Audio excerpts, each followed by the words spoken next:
I think my mom used to call it the curse of competency. Why did I have to host Rosh Hashanah dinner? Also about our mother's generation, where competency was their armor, but the armor is very heavy to wear, right? Like they did not have the tools or the language or the permission to be vulnerable. It wasn't seen as a resource like we try and sort of explain that it is now. It was seen as a weakness, Yeah. and you're taught, not necessarily even explicitly, just by absorbing what you're seeing. Competence is the only way to survive.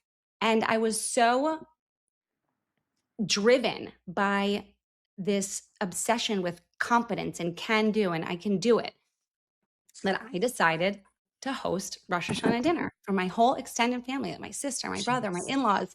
And I remember like walking upstairs every time I forgot something to get something. And it was so painful, like really different type of pain than my previous two recoveries. And my sister came over and I said, Alex, you have to look at what's going on down there because something is not right.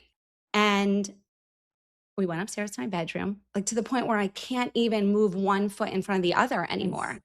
And she said, oh, one of your stitches is a little too long and it's rubbing against your incision wound. I had an episiotomy.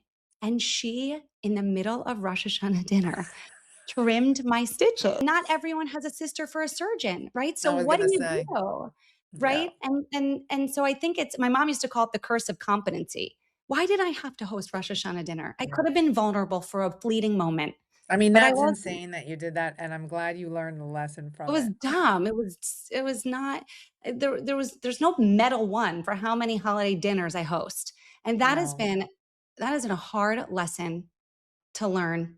Mhm. This balance between complacency and just this like super unrealistic chase for perfection and competence.